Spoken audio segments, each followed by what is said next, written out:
अस्सलाम वालेकुम। आज हम शुरू करेंगे exercise 4.8 question number 1। Question number 1 में हमें एक सीक्वेंस दी गई है और कहा जा रहा है कि find the integrated terms in the following harmonic progression. कह रहे हैं ये एक हमारे पास हार्मोनिक सीक्वेंस है और इसकी आपको नाइन्थ टर्म मालूम करनी है। फर्स्ट सेकंड थर्ड टर्म हमें गिवन दी गई है। तो हार्मोनिक प्रोग्रेशन क्या है, हार्मोनिक सीक्वेंस है। हार्मोनिक सीक्वेंस क्या होती है, अर्थमेटिक सीक्वेंस लिखी हुई है ना। फॉर एग्जांपल मेरे पास अर्थमेटिक सीक्वेंस लिखी हुई है 1 2 3 4। तो इसी का रेसिप्रोकल मतलब 1/1 1/2 1/3 1/4, ये मेरे पास हार्मोनिक प्रोग्रेशन कहलाता है। ठीक है, उसी का रेसिप्रोकल। समझ गए? तो अर्थमेटिक सीक्वेंस का रेसिप्रोकल मेरे पास कहलाएगा हार्मोनिक प्रोग्रेशन। समझ गए? तो बस इसकी डेफिनेशन छोटी सी एक यही थी। हम क्वेश्चन नंबर 1 शुरू करते हैं, उसका पार्ट 1 जो कि लिखा हुआ है 1/3 कॉमा 1/7 कॉमा 1/11 अप टू कहाँ तक जा रहा है, नाइन्थ टर्म तक जा रहा है। ठीक है, सॉल्यूशन।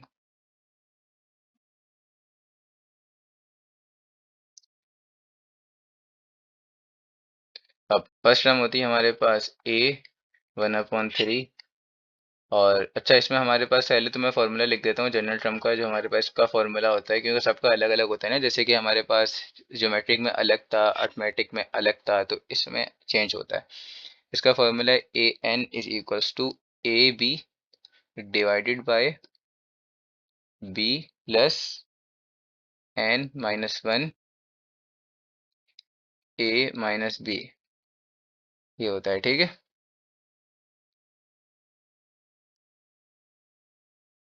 तो अब देखो, अब आप यहाँ पर मेरे पास ये फॉर्मूला लिख दिया। ए की वैल्यू फर्स्ट टर्म होती है, अच्छा बी इसमें सेकंड टर्म होता है। ठीक है, सेकंड टर्म मतलब ये सेकंड टर्म ना, तो बी इसमें सेकंड टर्म होता है। और किसकी वैल्यू मालूम करनी, एन की वैल्यू। तो एन की वैल्यू होगी हमारे पास 9। क्यों 9 होगा, क्योंकि हमें बोला गया है 9 टर्म तक मालूम करना है, मतलब 9 टर्म मालूम करनी है। तो जहाँ जहाँ ए है वहाँ पे 9 डालो, मतलब जहाँ जहाँ एन है वहाँ 9 पुट करेंगे। ए की जगह पे ए की वैल्यू 1/3, बी की जगह बी की वैल्यू 1/7। ठीक है भाई, अब क्या होगा, अब डिवाइडेड बाय बी, बी की जगह है 1/7 प्लस n-1 9 - 1 फिर a माइनस बी, तो मतलब 1/3 माइनस 1/7। तो इस तरह अगर आप सॉल्व करते हो तो आपके पास बन रहा है। चलो इसको यहीं पे सॉल्व कर लेते हैं। 1/21 न्यूमरेटर में आया। ठीक है, 7 3 21। इसी तरह 1/7 अपनी जगह पे ही रहा। यहाँ पे आया मेरे पास 8, और उसका आप अगर एलसीएम लो, वरना आप with the help of calculator find कर सकते हो, तो ये आ गया आपका 4/21। ये 4 है। ठीक है, इसको ठीक कर देते हैं, 4/21। अब इसको और सॉल्व करते हैं आगे। तो ये मेरे पास बन जाएगा 1/21 न्यूमरेटर में, और डिनोमिनेटर में इन दोनों को प्लस करा दो। प्लस कराने का मतलब पहले 8 से ये मल्टीप्लाई होगा, उसके बाद प्लस होगा। सही, वरना आप ये पूरा का पूरा कैलकुलेटर में लिख देना, तो आंसर आपके पास आएगा 5/3। फिर आपके पास ये इस तरह से लिखा हुआ है। बताओ इस तरह से लिखा हुआ है या नहीं लिखा हुआ। आप इसको स्टार्टिंग में भी लिख सकते थे क्वेश्चन की, डिवाइड बाय 5/3 ऐसे ही लिखा हुआ है। ये पूरा का पूरा डिवाइड में लिखा हुआ है ना, तो मैंने इस तरह से डिवाइड बना दिया। और डिवाइड की साइन किस में चेंज होती है, मल्टीप्लाई में। तो 1/21 मल्टीप्लाई में साइन चेंज हुई और रेसिप्रोकल हो गया। 3 से 21 कैंसिल, 3 × 1 = 3, और 3 के टेबल में 21 कितनी टाइम्स आता है, 3 7, तो 7 मल्टीप्लाई बाय 5 35, 1/35। टर्म नंबर 9 हमारे पास आ रही है, क्या आ रही है, 1/35। इस तरह से पार्ट 2 भी सेम यही है, पार्ट 3 भी यही है, पार्ट 4 भी यही है। किसी में भी कुछ भी फ़र्क नहीं है, और ना ही कोई नए तरह के क्वेश्चंस आए हैं।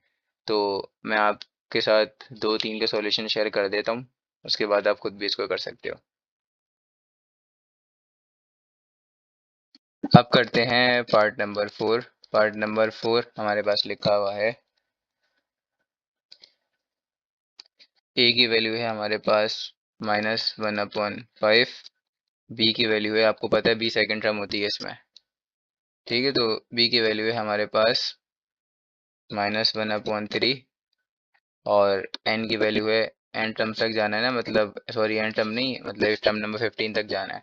तो टर्म नंबर 15 है हमारे पास, मतलब टर्म नंबर 15 मालूम करनी है, ठीक है। तो एन की वैल्यू है ना, तो A15 मालूम करना होगा हमें, इसका मतलब तो A15 आपको फाइंड करना है।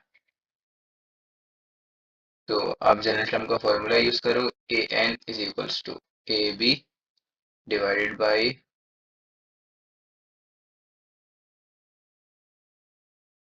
B plus N-1 A minus B।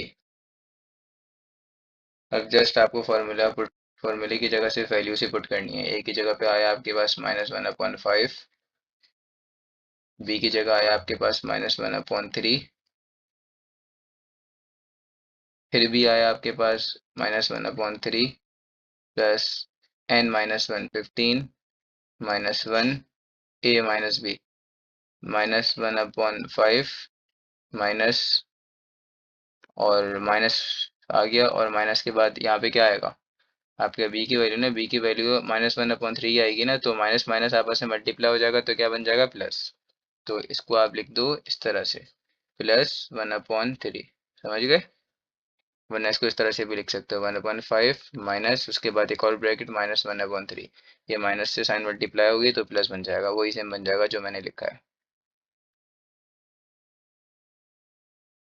अब इसको अगर हम और सॉल्व करें तो ये बन जाएगा न्यूमरेटर में 80, न्यूमरेटर में हमारे बन जाएगा 1/15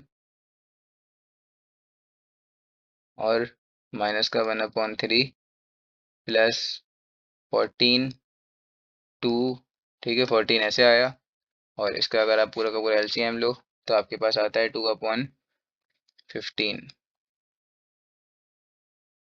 इसको और सॉल्व करेंगे तो हो जाएगा 1/15 और डिवाइडेड बाय, ये पूरा का पूरा डिवाइड में डाल दिया ऐसा, क्योंकि डिवाइड में लिखा हुआ था, ब्रैकेट बना दिया।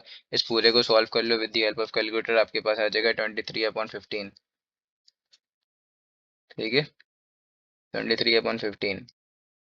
अब आपको बेसिकली यहाँ पे निकालना था क्या, ए, एन की जगह क्या पुट किया था, 15 ना, तो A15 1/15 ऐसे ही रहा, डिवाइड के साथ मल्टीप्लाई में चेंज हुई और हुआ रेसिप्रोकल, 15 से 15 कैंसिल, और आंसर आ गया आपके पास, A15 का आंसर आ गया 1/23, सही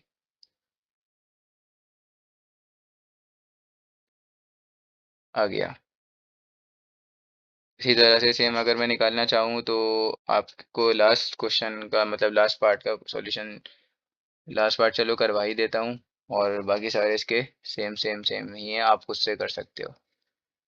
तो ये लिखा हुआ है मेरे पास 1/3, 1/8, कॉमा 1/13, फिर आएगा मेरे पास, तो ऑन ये चलती जा रही है सीरीज, और आपको सीक्वेंस आपको निकालना है, टर्म नंबर 11 मालूम करो, ठीक है, 11th टर्म आपको मालूम करनी है।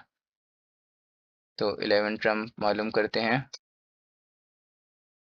तो सबसे पहले तो आपको वही जनरल टर्म का फॉर्मूला होता है, उसमें ए मिसिंग है, तो 1/3 ने ए की वैल्यू आ गई फर्स्ट टर्म, बी होता है सेकंड टर्म, 1/8 आ गया। आप क्या करेंगे, हम बताओ, आप देखो, हमें करना है एन की वैल्यू है 11, क्यों, टर्म नंबर 11 निकालनी है ना, तो मतलब A11 निकालना है, A11 ये निकालना है, ठीक है। तो AN इसका पहले जनरल फार्मूला लिखो, is equals to AB divided by B plus N-1 और उसके बाद A माइनस B, ठीक है, ये आपके पास फार्मूला आ गया।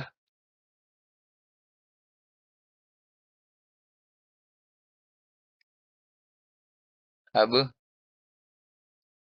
7, A की जगह क्या आएगा 1/3, B की जगह क्या आएगा 1/8,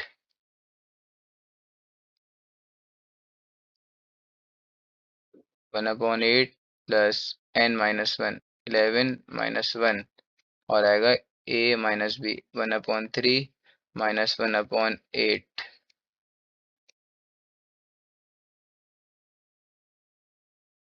a11 इज इक्वल्स टू 3 × 8 1/24। इसको पूरे को स्टार्ट में डिवाइड में लिख दे रहा हूँ, ठीक है। तो ये 1/8 अपनी जगह पे ही रहा और प्लस ये हो गया 10। इन दोनों का एलसीएम लो, तो इन दोनों का एलसीएम आएगा आपके पास 5/24।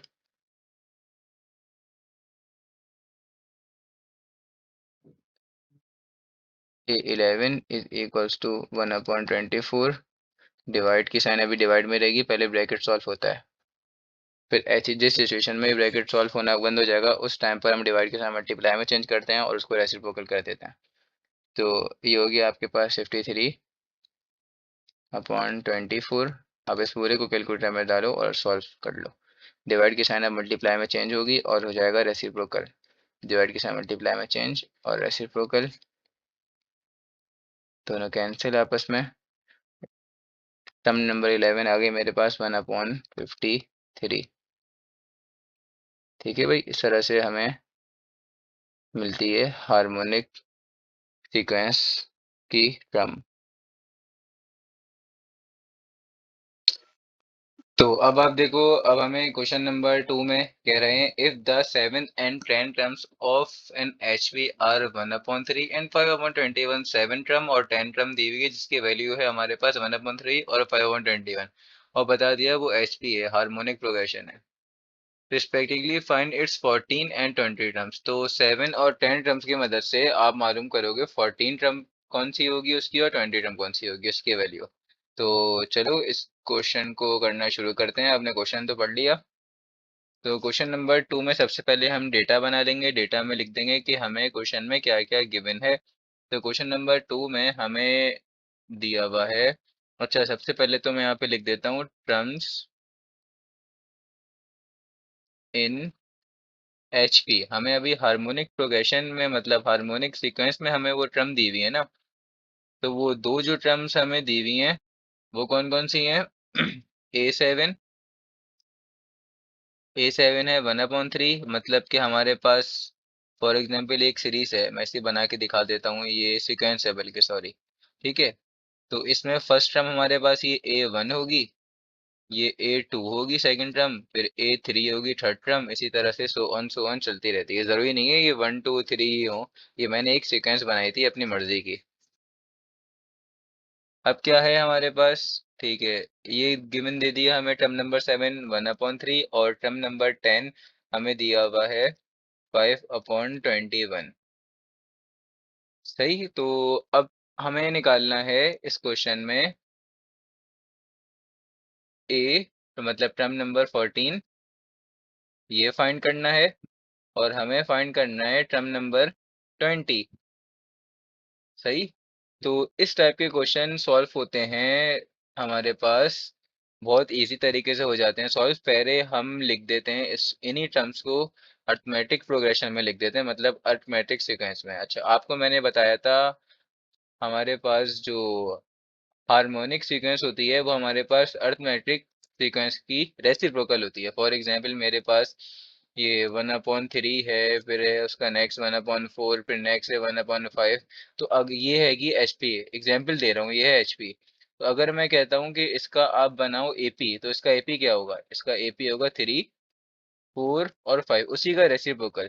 ठीक है, मतलब 3 नीचे चले गया और वो 3 ऊपर चले गया और 1 ऊपर चले गया, सॉरी 1 नीचे चले गया और 3 ऊपर चले गया, मतलब रेसिप्रोकल हो गया। न्यूमरेटर डिनोमिनेटर बन गया, डिनोमिनेटर न्यूमरेटर बन गया, इस तरह से। और ये हो गया मेरे पास एपी। ठीक है, अरिथमेटिक प्रोग्रेशन। तो ये होता है हमारे पास। इसका एक फॉर्मूला आप ऐसे भी लिख सकते हो कि 1/a 1/b, इस तरह से भी लिख सकते हो।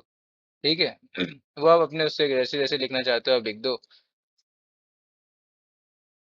तो समझ गए, अब मैं इन्हीं टर्म्स को लिखूंगा अरिथमेटिक प्रोग्रेशन में, तो उससे सॉल्व करना बहुत इजी हो जाएगा। क्योंकि आप बताओ खुद, आप इस तरह के क्वेश्चन पहले अरिथमेटिक प्रोग्रेशन में सॉल्व कर चुके हो ना, कि आपको दो टर्म्स दे दी जाती थी और कहते थे ये वाली टर्म निकालो, ये वाली टर्म निकालो, तो आप कर चुके हो सॉल्व, तो आपके लिए तो फिर कोई मुश्किल ही नहीं है। आप इसको अर्थमेटिक प्रोग्रेशन से सॉल्व करो और एंड में क्या करो, उसी आंसर को रेसिप्रोकल कर दो, बस। रेसिप्रोकल मतलब सबको पता है।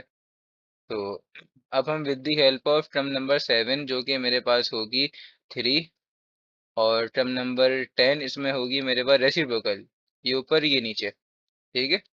तो ये होगी 21/5, निकाल ली। तो अब हम क्या करेंगे, with the help of term number 7 मैं निकालूंगा ए की वैल्यू। तो जनरल टर्म का फॉर्मूला है मेरे पास, किसमें, अर्थमेटिक सीक्वेंस में। ये अर्थमेटिक सीक्वेंस बनाई हुई है ना मैंने, इसमें मेरे पास जनरल टर्म का फॉर्मूला होता है A N is equals to A plus N minus one D, ये होता है, ठीक है।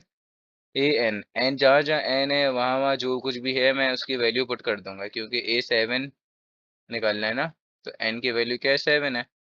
और ए की वैल्यू तो मुझे पता ही नहीं है, उसी की वैल्यू निकालनी है। एन हो गई 7, तो 7 - 1, और डी भी मुझे नहीं पता, ठीक है। लेकिन ए 7 का आंसर मुझे पता है, जो कि है 3, तो 3 डाल दिया। और ये हो गया ए प्लस 6 डी। अब यहाँ से मैं ए का आंसर निकाल रहा हूँ, और in terms of D answer आएगा ये मेरे पास। तो डी वो 3। अब यहाँ पे प्लस 6 डी लिखा हुआ है, तो दूसरी साइड पे जाएगा तो हो जाएगा -6 डी इज इक्वल्स टू ए, सही। इसको बना दूंगा इक्वेशन नंबर 1। ये मेरे पास ए का आंसर आ तो गया, लेकिन ये ए का आंसर आया है इन टर्म्स ऑफ डी, मतलब इस ए के आंसर में मेरे पास डी भी मौजूद है, ठीक है। ए का आंसर फाइनल आंसर वो होगा ना जो कि कोई वैल्यू आ रही होगी जिसमें डी वगैरह इंक्लूड नहीं हुआ होगा, ये तो आप लोगों को पता है। अब क्या करूंगा, with the help of term number 10 मैं निकालूंगा, देखो डी की वैल्यू फाइंड करूंगा कैसे। ए 10 इज इक्वल्स टू, अच्छा ए 10 छोड़ो, पहले मैं जनरल टर्म का फॉर्मूला लिख देता हूँ। ए 1, और ये ए पी का फॉर्मूला लिख रहा हूँ मैं, याद रखना, क्योंकि अभी मैं ए पी में बदल चुका हूँ। ए एन, तो एन की जगह पे लगा दिया 10, क्योंकि मैं विद दी हेल्प ऑफ इस टर्म से सॉल्व कर रहा हूँ डी का आंसर निकालने के लिए। तो ए की वैल्यू क्या आई है मेरे पास, अच्छा ए की वैल्यू अब मिल चुकी है, ये रही जो के। तो ए की जगह पे पूरा का पूरा मैं डाल दूंगा 3 - 6 डी प्लस, यहाँ पे हो गया n - 1, तो मतलब ये हो गया 10 - 1, और डी। ए 10 की जगह पे मैं डालूंगा 21/5 is equals to 3 - 6 d plus 9 d. 9 d कैसे हुआ, 10 - 1 का आंसर होता है 9, और डी मल्टीप्लाई हो गया उससे। अब इसको और सॉल्व करूं अगर मैं, तो ये बनेगा 3 माइनस का, अच्छा प्लस का 3 डी, क्योंकि मेरे पास बड़े नंबर की साइन आती है हमेशा, ठीक है।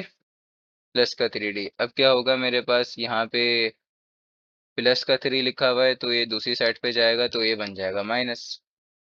तो 21/5 -3 इज इक्वल्स टू 3 डी। अब 21/5, इसको और -3, अगर इसको आप सॉल्व करते हो तो आपके पास आएगा 6/5, और 3 डी ऐसे ही आएगा। 3 यहाँ पे इसके साथ मल्टीप्लाई हो रहा है, हमें डी की वैल्यू निकालनी है, तो दूसरी तरफ जाके क्या हो जाएगा, डिवाइड, ठीक है। तो डिवाइड हो गया, तो 6/5, लेकिन जाएगा तो डिनोमिनेटर में ना, तो 5 के साथ तो मल्टीप्लाई ही होगा, वरना इसको आप इस तरह से भी लिख सकते हो, डिवाइडेड बाय 3। और फिर आपके पास कैलकुलेटर है तो आप इजीली सॉल्व कर सकते हो, वरना करना चाहते हो तो कर दो। तो इस तरह से डी का आंसर आपके पास आ गया, डी इज इक्वल्स टू 2/5। 2/5 कैसे आया, ऐसे कटिंग हो जाएगी, 3 × 1 = 3, 3 × 6।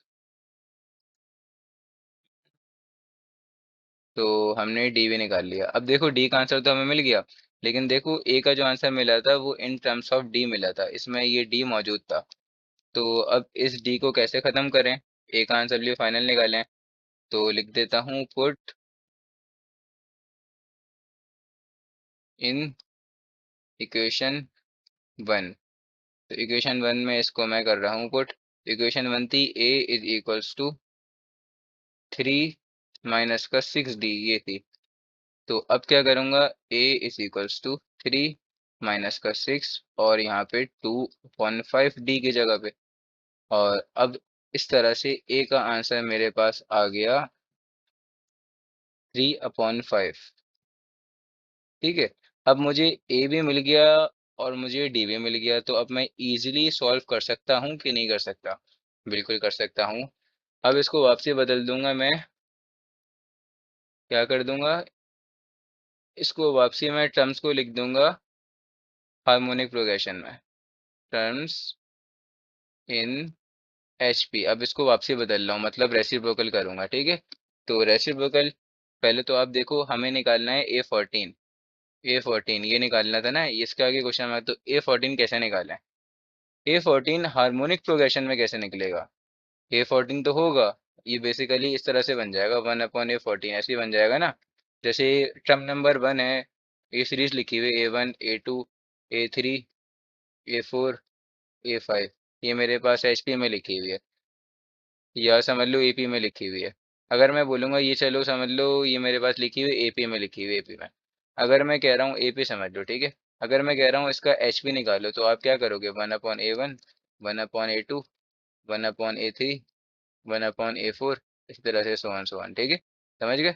और A1 का फॉर्मूला तो आपको पता है, हम इसमें मतलब A1 का नहीं है, जो भी आप जनरल टर्म्स का फॉर्मूला निकालोगे वो कैसे निकालोगे? A+n-1 D, क्योंकि ये अभी तक मेरे पास जो डिवाइड में लिखी हुई है, वो मेरे पास क्या लिखा हुआ है? अर्थमेटिक सीरीज ही है अब तक, डिवाइड में जो लिखी हुई है। तो इसको इरेज कर देते हैं।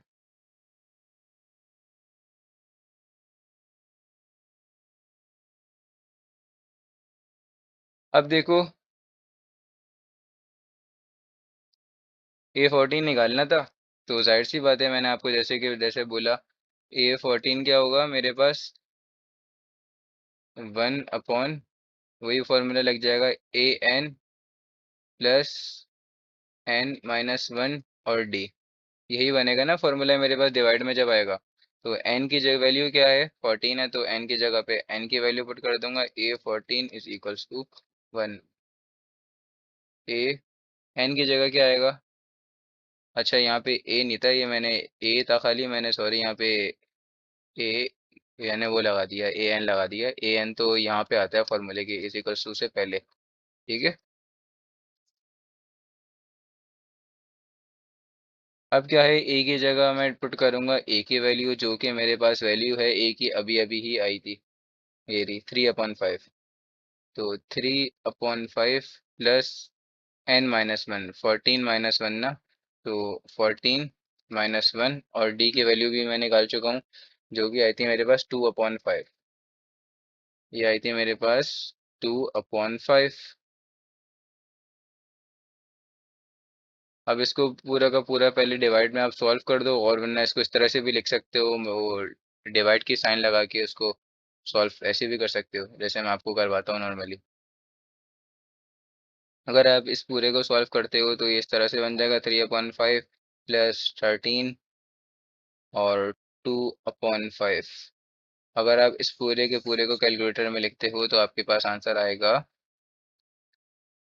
1/29 इस तरह से।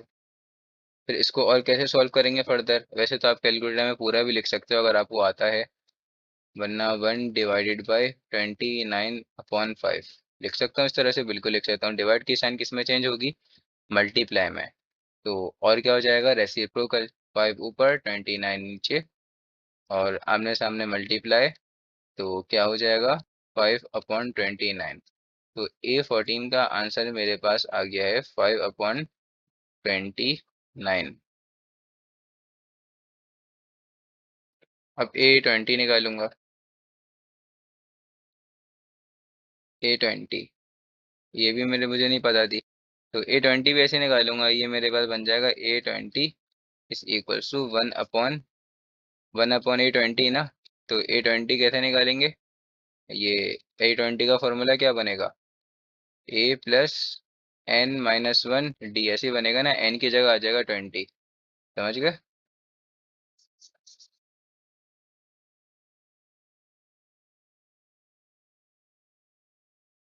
अब आ जाएगा, देखो आप, A+n-1 ना, तो इसको आप डायरेक्ट लिख देते हैं 20 - 1 और D। तो ए की जगह क्या आएगा, ए की वैल्यू अभी ही हम निकाल चुके हैं रिसेंट, जो कि थी 3/5। 1/, ए की जगह आया 3/5 प्लस 19, 20 - 1 19, और डी की वैल्यू मेरे पास आई है 2/5 ना। जी, हमने पिछले वाले क्वेश्चन में ही पुट की है, तो ये थी 2/5। अब क्या होगा, अगर मैं इस पूरे के पूरे को सॉल्व करूं कैलकुलेटर में से, इसको लिखना ऊपर, उसके वन मत लिख देना। तो ये होता है मेरे पास 141/5। ठीक है भाई। अब A21/41/5 बिल्कुल लिख सकता हूँ ऐसे। डिवाइड की साइन चेंज होगी मल्टीप्लाई में, 5/41, और ये हो जाएगा रेसिप्रोकल। रेसिप्रोकल तो खैर मैंने लिख दिया, और फाइनल आंसर इसका बना मल्टीप्लाई होकर 5/41।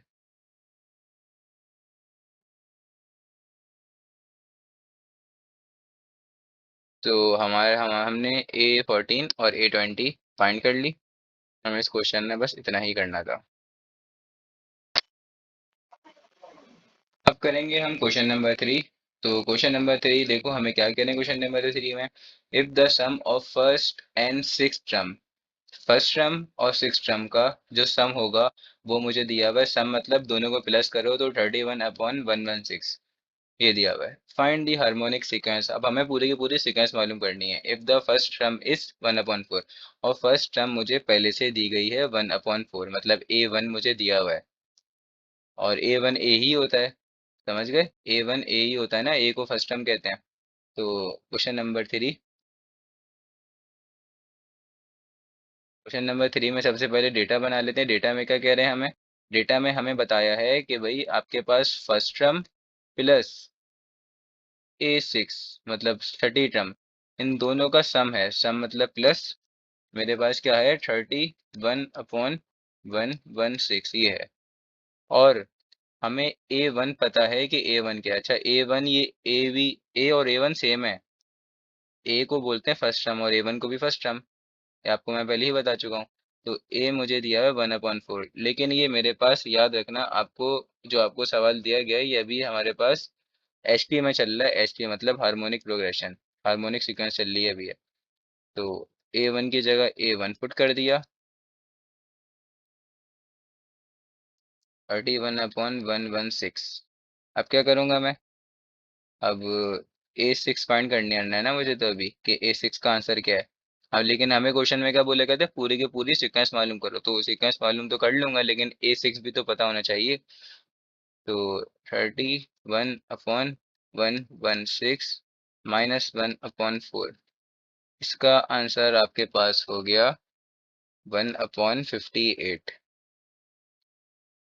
अब A6 मैंने क्यों फाइंड किया, A6 फाइंड करने की वजह ये थी, यहाँ से मुझे D का आंसर मिल जाएगा। A का आंसर तो मुझे पहले से ही पता है, जो कि है 1/4। A पता है नहीं पता, पता है भाई, A और A1 सेम है। अब डी का आंसर, तो डी का आंसर मैं निकालूंगा with the help of A6। तो पहले तो आप जनरल टर्म का, अच्छा जनरल टर्म का फॉर्मूला तो जो भी हो लिखेंगे, लेकिन पहले मैं लिख दूं टर्म्स इन AP। पहले मुझे इसको कन्वर्ट करना पड़ेगा, टर्म्स इन AP।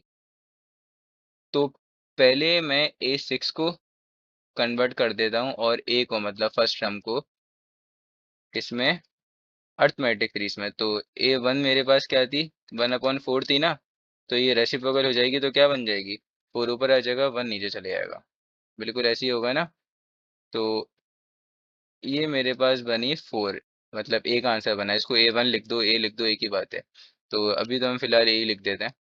और A6 का आंसर मेरे पास क्या आया, 1/48, 1/58 ये आया ना। तो ये बन जाएगा 58 अर्थमेटिक सीक्वेंस में, क्योंकि वो रेसिप्रोकल होती है ना।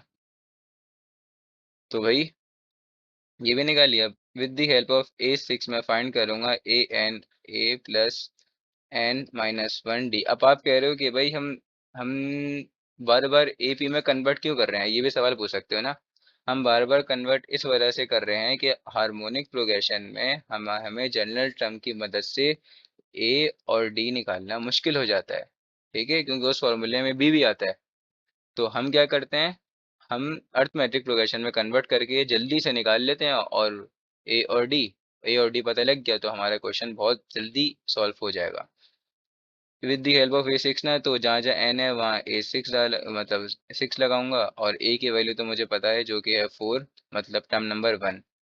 एन की जगह पे आएगा सिक्स माइनस वन, और डी की जगह पे डी ही रहेगा, क्योंकि डी तो मुझे मालूम करना है, डी पता है तो फिर हम सारी की सारी सीक्वेंस आगे की निकाल सकते हैं। ए सिक्स की जगह पे डला 58, और फोर प्लस फाइव, वो सिक्स माइनस वन फाइव, और डी, डी का आंसर निकालना था तो ये यहाँ पे प्लस हो रहा है, फोर दूसरी साइड पे जाके माइनस हो जाएगा। तो 58 minus four is equals to 5d। 58 minus four का आंसर होता है 54। 5d ऐसी का ऐसी रहा, और 58 माइनस फोर का आंसर होगा 54। और इसको इसको पहले लिखूं इसको बाद में लिखूं एक ही बात है, इज इक्वल्स टू में आप घुमा सकते हो, जैसे for example R is equals to five लिखा हुआ है, तो आप five is equals to R भी लिख सकते हो, ये आर भी लिख सकते हो, बात एक ही होती है। समझ गए?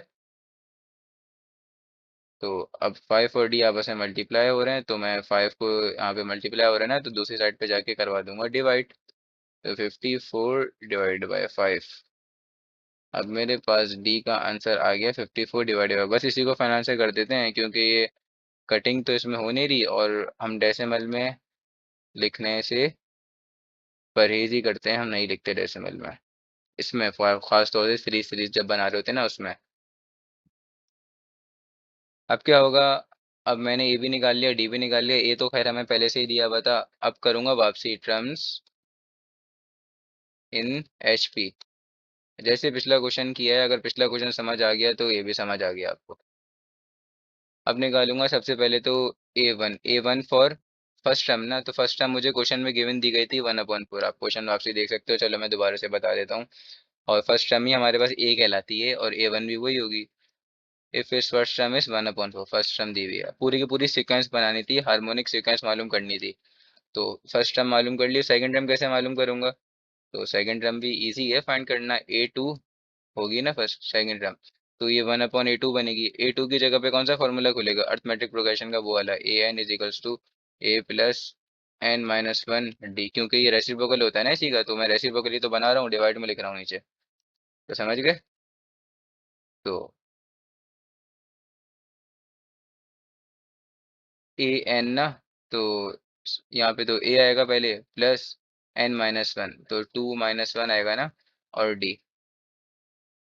ठीक है, ए की जगह पे ए की वैल्यू पुट होगी, ए टू तो ऐसे ही आएगा, ए की जगह पे ए की वैल्यू पुट हुई जो कि है मेरे पास एक आंसर 1/4, या फोर लिखूं तो क्या लिखूं ये बताओ। ठीक है, अभी ये मैं कौन से वाले का आंसर निकाला है मैंने, ए का।